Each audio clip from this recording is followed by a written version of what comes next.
embajador de México en Cuba. Muchísimas gracias. Bienvenido, Ricardo, como siempre. Un gusto. Muy buenas noches. Un gusto estar contigo hoy.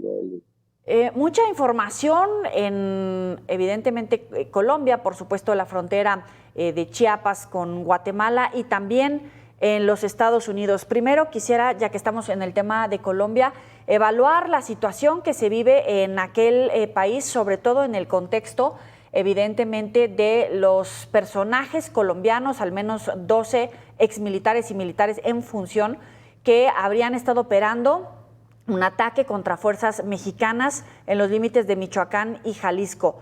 Es información que ya se conocía, pero no hay un suficiente trabajo de inteligencia. ¿O en qué punto nos encontramos precisamente en estos paralelismos entre Colombia y México? Bueno, en primer lugar, no es la primera vez que se detectan grupos mercenarios operando en México. Sí. De hecho, se había detectado hace tiempo a la operación de ex caiviles guatemaltecos, que eran precisamente grupos mercenarios salidos del ejército guatemalteco que fueron entrenando a miembros mexicanos de los cárteles, muchos de ellos, hay que decirlo, como desertores del propio ejército mexicano.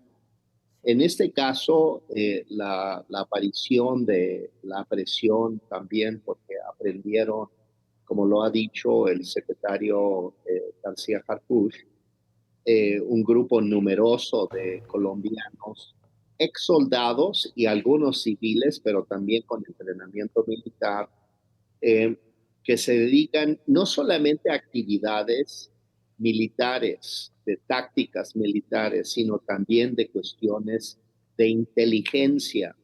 Y este es un punto clave que yo creo que se tiene que ir viendo con cuidado. Pueden ser eh, entrenados también en las tácticas de espionaje, de inteligencia, de utilizar instrumentos de espionaje para saber qué es lo que está haciendo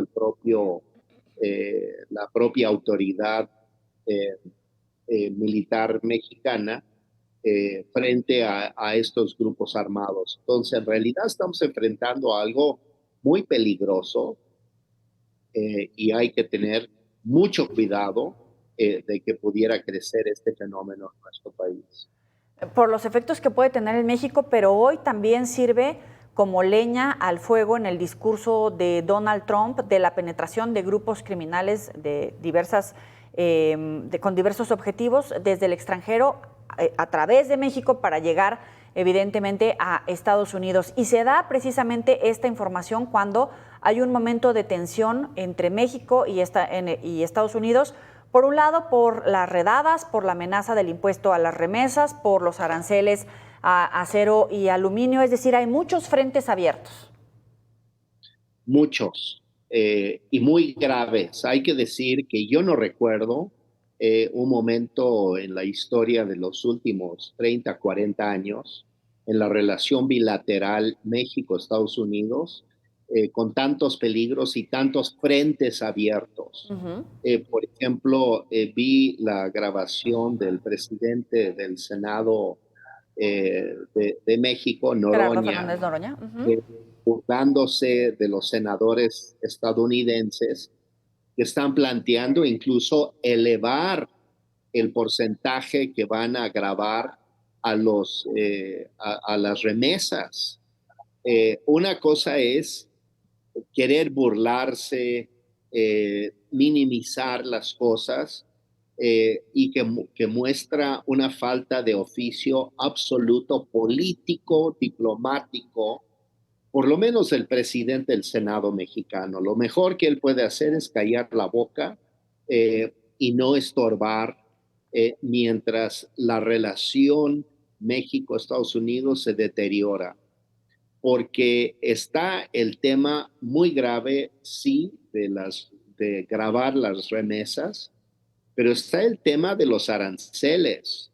Y los aranceles siguen siendo una pesada carga, porque aunque incluso se reduzca el 50% a aluminio y al acero, el hecho es de que la economía mexicana ya no está recibiendo inversiones e incluso no solamente del extranjero, sino también los inversionistas mexicanos ya están repensando la viabilidad y la confiabilidad para invertir en México.